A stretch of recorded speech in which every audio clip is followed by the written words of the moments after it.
World Athletics has banned transgender women from taking part in elite female competitions. Caitlyn Jenner's with us.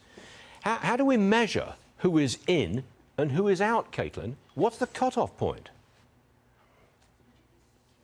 Well, you know, at least I've been very consistent on this subject for the last couple of years, that we have to protect women's sports. You remember the Leah Thomas case? Yep. That was in the NCAA. She was competing, brought so much publicity, but eventually in the end, the international organization basically banned her by saying, if you don't go through male puberty, it has a bigger impact on your performance than just your hormones level down the way. Well, that was good news. That was the right direction. That was kind of the first domino to fall. Now, World Athletics, headed by a guy named Sebastian Co. Now, I love it when you don't have politicians running these organizations, you have former athletes. Sebastian Co, Olympic champion, great middle distance runner in the 80s, out of the UK. He's been head of it for a while and he really gets it.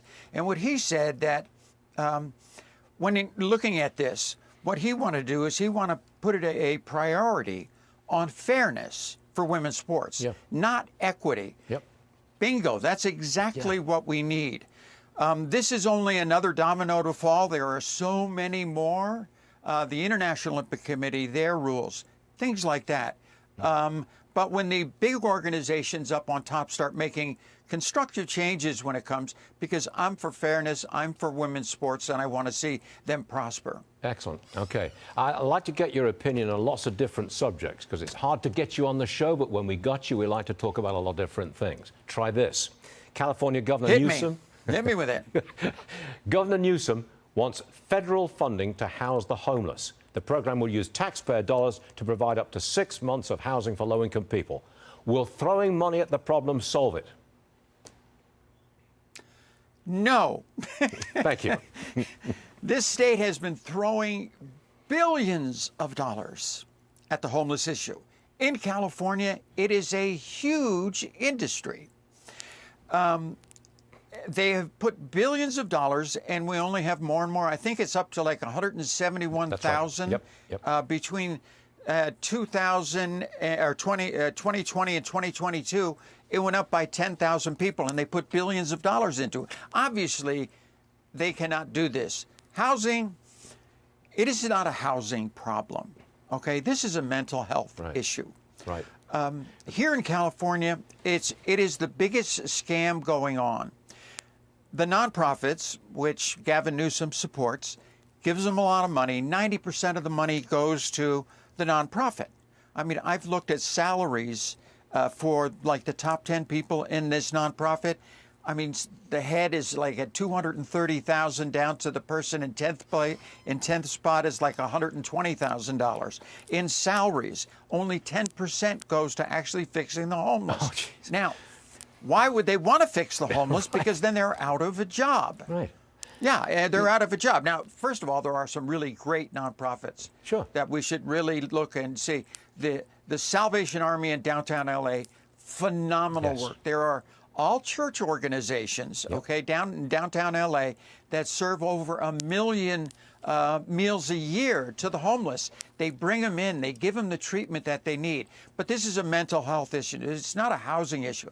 A housing issue kind of just sweeps the problem under the rug. Okay, so maybe you don't see them. It doesn't help the people. Here's another housing story.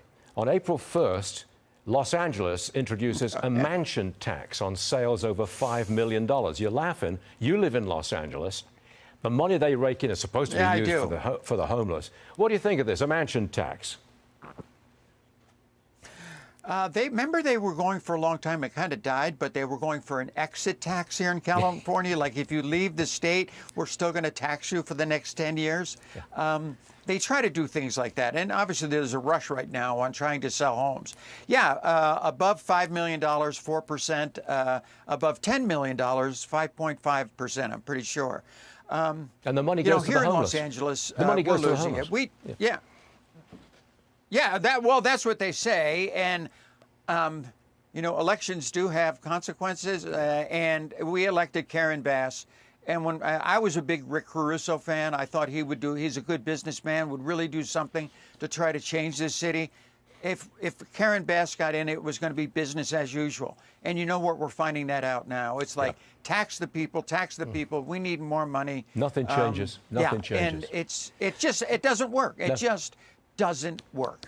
Caitlyn, it was great having you on the show. If you ever decide to move to the sane East Coast state of Florida, there's room in my house, so come on over. Caitlyn, thanks for being with us. Come again soon. You got a guest house in the back? I'm ready. I do actually, yes. I do. So come on over. Caitlyn, you're all right. See you again soon. Thank you.